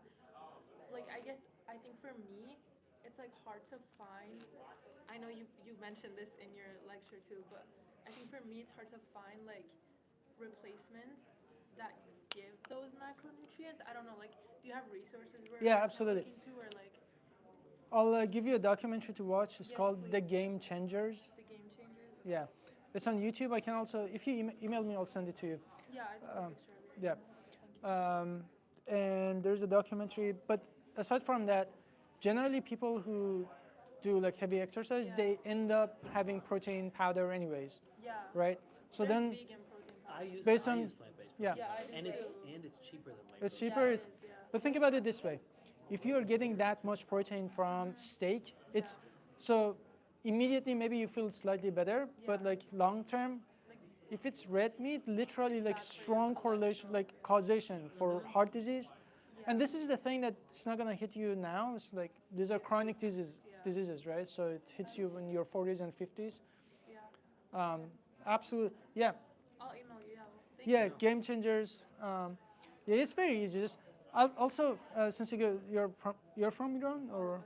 Yeah, Okay. And we're from Persian Student Society, like UW. Yeah, Nice. So there is this guy, Patrick Baboumian, Patrick with K and Baboumian. He's Iranian from Abadan, but he lives in Germany. He's actually the strongest man in Germany in 2011, and he's completely vegan. Last year he was on a tour with me. Yep. Yeah. And so he's also on Instagram, and connect with him.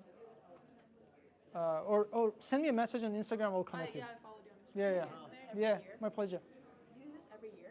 Yes, every semester, actually twice a year. So yeah, thanks for coming. Yeah, my pleasure. Yeah, of course. Yeah. No, I won't, because this will be a sense. Would you take a picture of us? I think it's great. I get to meet Iranian scholars.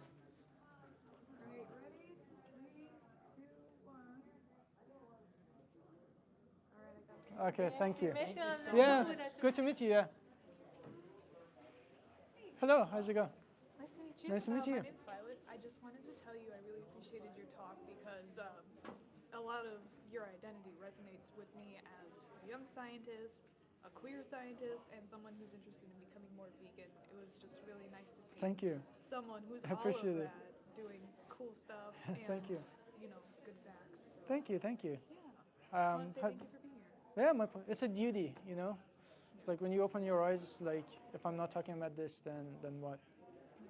How do you feel? What do you mean? How do you feel after the talk? It was a little graphic. I wasn't expecting that. Yeah. But it's certainly motivation to keep doing my best to be more vegan. I'm at vegetarian right now. You're a vegetarian, yeah.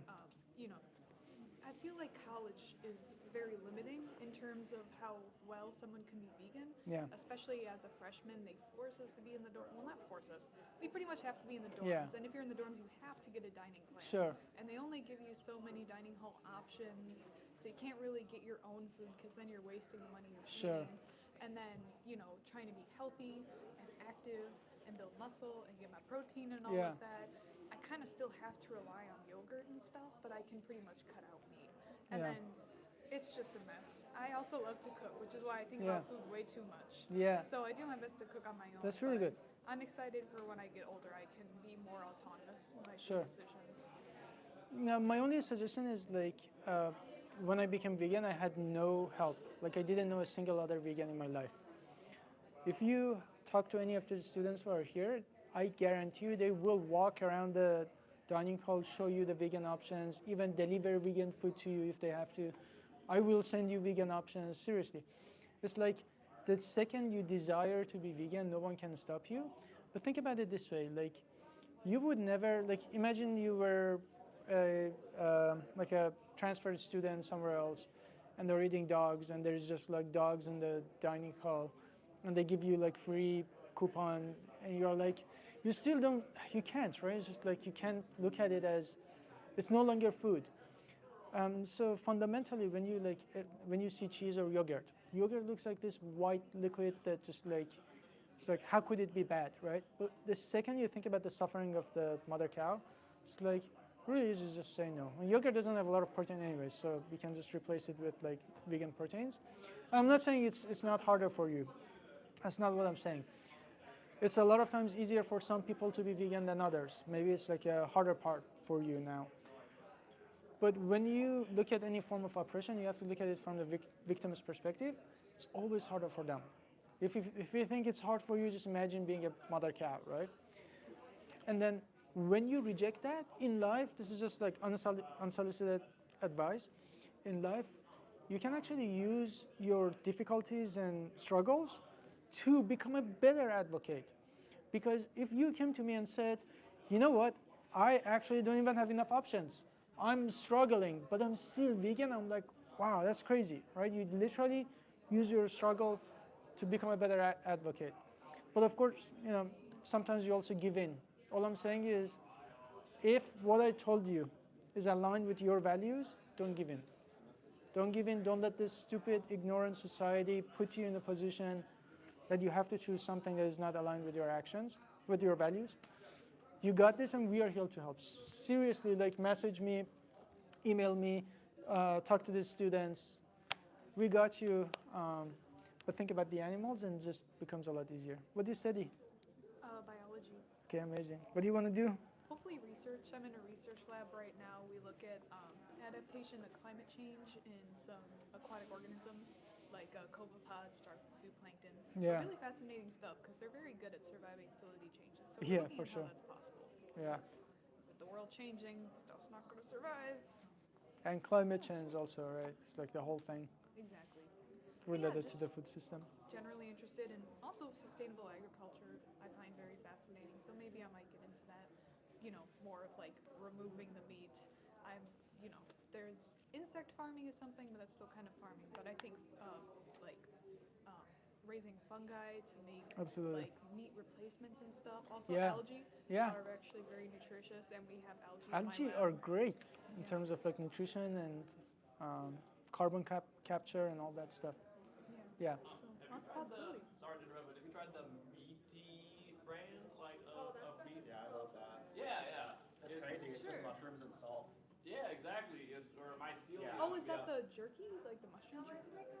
It's like a steak. Yeah, but yeah, no, it's one of my favorite. I don't eat a lot of meat substitutes. I normally eat with more natural ingredients, but yeah, I made that. It's good. Yeah, based on fungus. Okay, I'm gonna look that up. It's kind of like pork choppy in my opinion. Like if I remember pork chops correctly, it's got like a very like fibrous structure to it too. Yeah. It is a little bit expensive though, so but whatever. know, if you press a mushroom with a weight Yeah. in a cast iron pan, you basically get a Yeah, cycle. exactly. Yeah. Yeah. So Awesome. I just wanna say Nice to meet you. Yeah, thanks for stopping by. Absolutely. Yeah, see you around. Okay, I have to ask why you were in Lubbock, Texas, because I grew up in Lubbock, Texas. Oh, were you the one who laughed? Okay. That was me. I was like, somebody knows Lubbock. Oh my God, I know Lubbock. Yeah, it is. Yeah. Did you go to Texas Tech? Yes.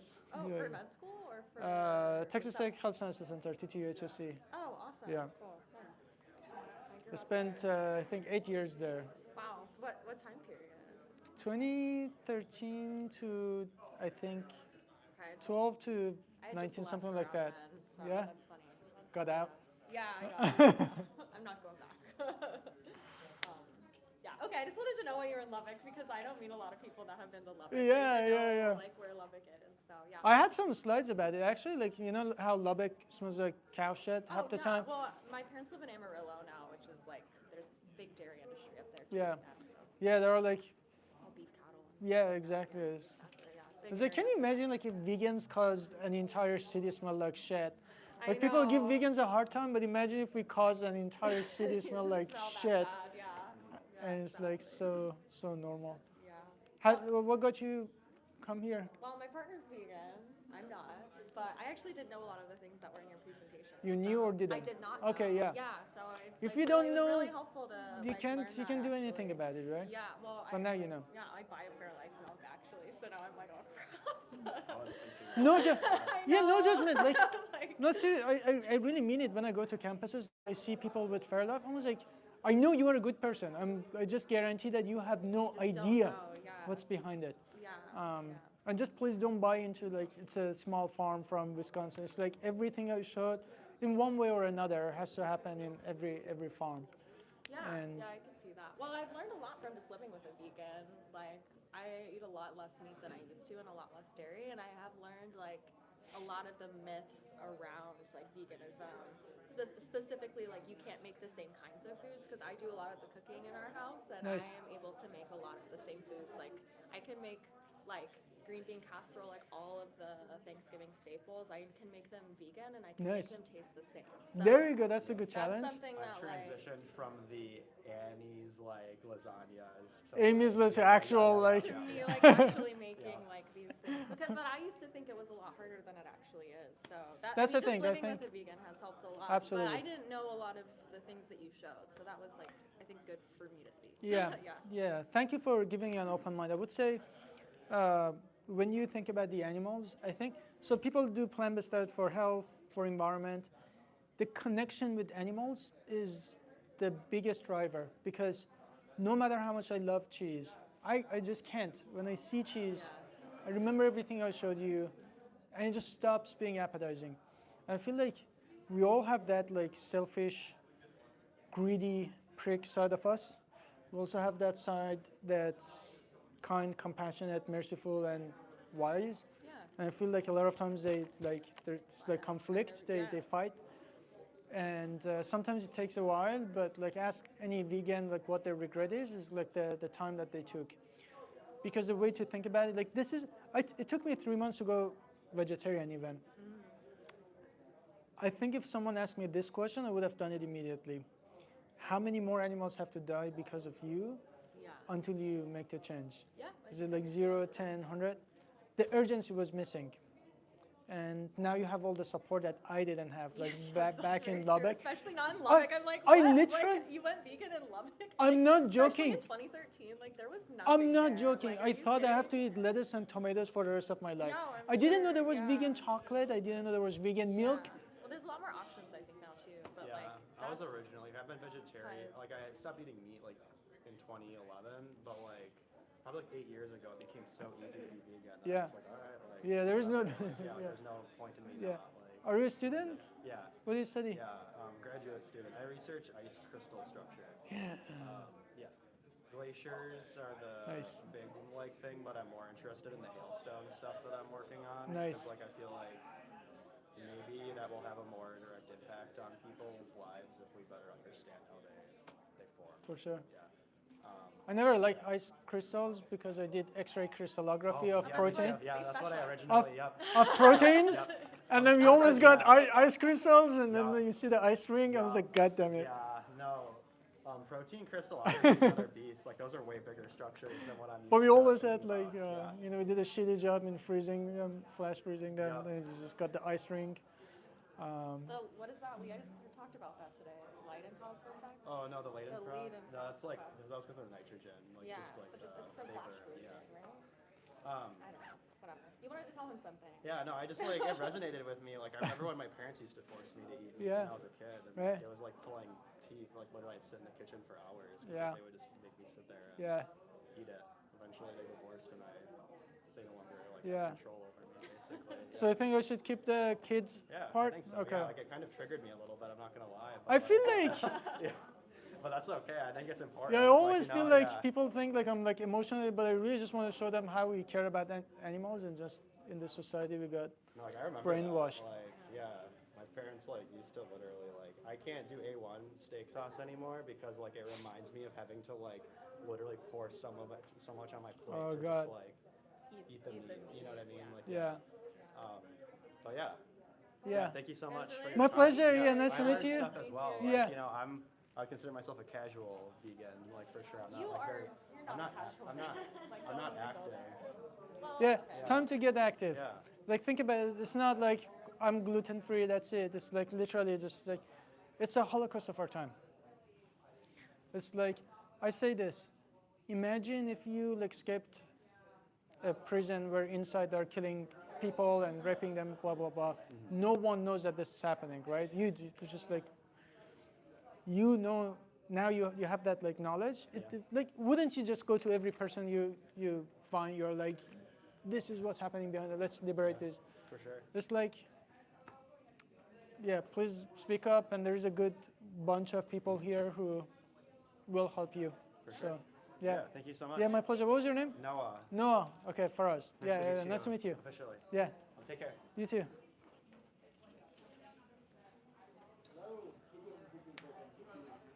Oh, that's okay. I speak to him all the time. Yeah. My name's Jeffrey. Jeffrey, okay, Yeah. cool. What brought you in today? So I'm actually not a student here, but I'm too. Okay, cool. Yeah. Well, what do you do then? I'm with Allied Scholars National. Okay, yeah. okay. I'm the campus coordinator. So. Okay, cool. Yeah. I know Ryan. Okay. Yeah. So at the start of last semester, I was like, I wanted to get involved in like a vegan group somewhere in the Madison area. So I found like a webpage about it, and I said, hey, can I do this even though I'm not a student? And he said sure. So, but I've mainly been with the what's the other one? Animal advocacy. Yeah, I've mainly been with that, and more involved with that one. But yeah, I like it's all cross-pollinating course, so I think yeah. Cool. What'd you think? What'd you think of the speech? Oh, good speech. Good speech. Yeah. Okay, good. Good. What'd you think of the pizza? Good as well. Okay. Yeah, I've had a bunch of slices of it. That's a good. All right. And Jeffrey? Yeah. Okay. Good to meet you. Christian. Glad you came out. Glad you enjoyed it. Next time we're here, make sure you follow us. I do have a question for you. Oh, good. So, as I just said to him, so I'm not a student. I'm actually a software developer at a large tech company here in Madison. I've been doing that for 4 years now. So I've been thinking about do I want to stay at this company or not? What do I want to do with my life? It gives you at my 5-year mark, they give you a giant month-long paid vacation. So I want to stay at least until then. But I'm not sure what I want to do after that because AI is getting better, so programming is probably going to be less lucrative. I'm not sure how fast that's going to progress, how good AI is going to get at programming. But I've been thinking about all kinds of things. One was I was thinking maybe because of the political instability in the United States, maybe try to move to Canada, keep working as a software developer there. Another one was I know that in North Carolina there's some kind of college. There's some kind of thing at NC State, I believe, funded by Jeff Bezos. Do you know what I'm talking about? Yeah. Something about alternative protein research. Yeah, I know what you're saying. Okay, yeah. I was thinking maybe I could try. Bezos Earth Fund. Yeah, exactly. So I was thinking maybe try to get a master's degree there or something, or I could just stay at this company longer, even though I don't know, I don't really enjoy it all that much. I guess like I'm wondering like, so first of all, since my background is computer science, is there anything like in terms of this kind of research that like I could easily transition into or anything? And if not, then probably the best way to support this is just keep doing funding, which I have been. Like I've actually donated some to GFI already. So, Okay. yeah, I don't know. What are your thoughts? I think it really depends on like what else you would be doing otherwise. Okay, so for some people, the max they would contribute to a movement would be becoming a software developer. They'll make, let's say, $500,000, and they get to donate that. Yeah. And if the alternative to that is doing nothing, I think that's very good. Right. There are some people who might feel like they want to become a justice leader. Like if MLK, for instance, said, I'm just going to make a lot of money and donate it to an organization. You know, for him, that impact was more to, in fact, probably be poor, but just like lead the people, right? Yeah. So it depends on what the alternative is for you. Yeah. If you are becoming a full-time animal rights activist, that doesn't just like locally organizes, but you know, he would go and just becomes, I don't know, like in my situation, for instance, you know, I'm not just like localizing, like organizing locally in Austin, right? I'm just like traveling in every. If I stayed in biopharma and made even like $600,000, I still have a better impact now doing this than that. So it's really completely up to you because I don't know what the alternative is. There are ways to use like computer science background for cultivated meat, for instance, or even plant-based foods to sort of like. If I was gonna use a computer science background for cultivated meat, what would that look like? Like, would that require like some kind of skills or? It's not gonna be easy and super direct. It's gonna be about, for instance, using programming in like making the bioreactors, or. But would I need to have some kind of like industry knowledge in whatever industry bioreactors Well, that's irrelevant though, because it'll take you like a year to just learn. So when I switched from like biomedical sciences into food science, I knew how proteins function. Right. But like proteins are proteins, you know. I switched from biomedical purposes to food purposes. Sure. So yeah, anytime you change the industry, it'll take you a few months to learn new stuff. Sure. And nerd about just new stuff that you have to learn. So that's not an issue. So you're saying you think I could maybe get a job without a prior background in this thing? Oh yeah, but it's not going to be easy. Right. But it is definitely possible. But the other thing is like, if you think that if you made $500,000 and donated it, and you're still not fulfilled, and you think that you can do something bigger, I mean, you have one life. Yeah. Why doing something that doesn't fulfill you? Sometimes you're like, you know, I'll be happier with a job that's gonna pay me, I don't know, 80,000, 90,000, you know, 100K, which is still good. I agree. Yeah, But I feel so much better, like, you know, turning vegans left and right, and I don't know, maybe you start talking to students, whatever you end up doing, right? Which just makes you more satisfied. In terms of impact, you could say that, like, logically, this is a better impact for you, right? And also donate to ASAP, please. That lets me do more of this. And I die inside to ask, but literally the team is 3 or 4 people that, like, Christian is one and Elaine is the other. Okay. We go around the universities and try to inspire the next generation of people who work on cultivated meat and science and policies and all that. But they all come from universities. Sure. And please join them. Like Brian, he's gonna actually join ASAP after he graduates. So. Wait, So. Okay, so ASAP is like full-time staff. Very few people. So me, Christian, and Elaine. Right. Are the only full-times. And is the limiting factor there funding? Yeah. Okay. So we're in 30 universities. So what you see here, I'm on a tour. Mhm. I'm going to different universities every single week. We stop 2 or 3 days. We saturate the college. We sort of talk to students, train them, organize the talk, the next university. But when we leave, the students, like Ryan, will be here leading the club. And the other organization here is like an independent organization that's doing its own thing. But ASAP is a unified infrastructure. So my plan for animal rights is like Starbucks, but in every single university. Okay. So now 30 universities have ASAP chapters. Okay. Right? So instead of like small groups that do random things and oftentimes also like ineffective things like cage-free stuff, welfareism, and then the students graduate and everything dies down anyways. Yeah. Okay. So is ASAP like the main organization for this kind of thing, like around? Okay. It's the only one. Like the reason I started ASAP is like something like this did not exist. Okay. It's like Federalist Society, if you know what it is.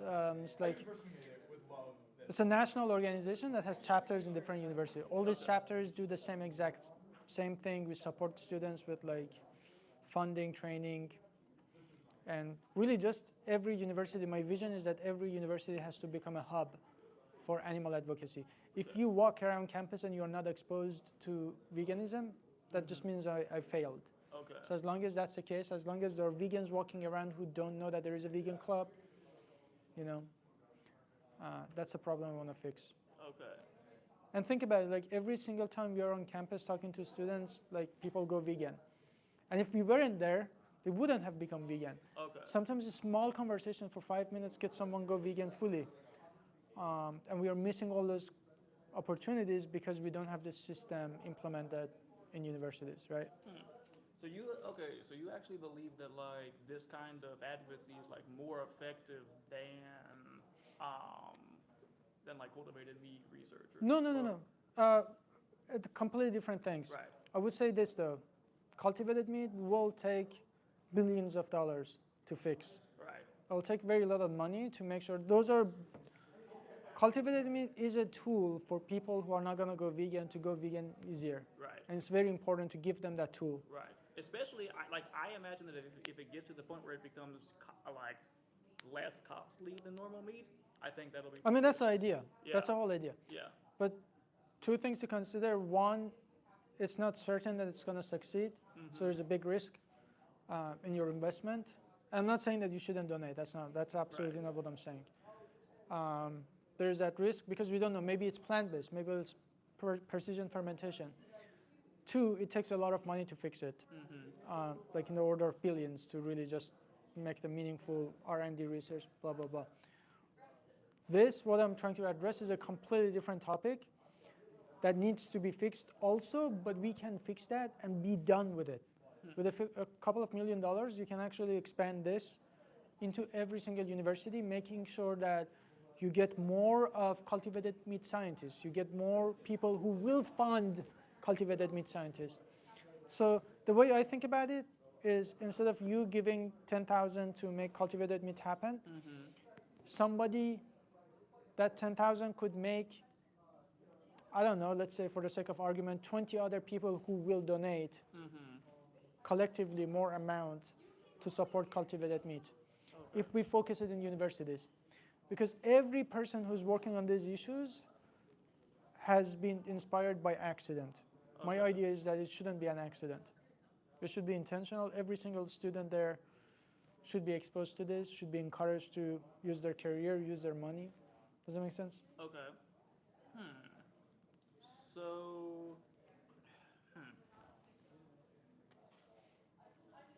Okay, so I mean, at least in your life, it sounds like you believe that it's more effective for you to do this than work on cultivated meat, because that's what you're actually doing right now. Yeah, I actually left that job working on cultivated meat. Right. Because again, I knew that the GFI could hire someone else to do that job, but if I don't do this, this won't get done. Right. Okay. And the scientist who works on cultivated meat doesn't actually have to be vegan. They don't even have to talk about animal rights. Right. But I wanted to do this. I wanted to inspire more people who will replace me. right? Okay. So basically, okay, so I could either give money in the short term, and then it probably, you said it's going to take billions of dollars to produce it, right? Or To fix the industry as a whole. yeah, Right. right. And I'm not saying that that's how much money you have to spend to make any changes, but the industry as a whole, like cultivated meat companies, they'll need a lot of money. Right. So it would probably take like many decades for it to be done. Probably. Right. Yeah. But is that not the case here? Like if you say we're gonna inspire other people to like inspire students, those students still have to get a job. They have to donate. I figure like, okay, you're inspiring X number of students.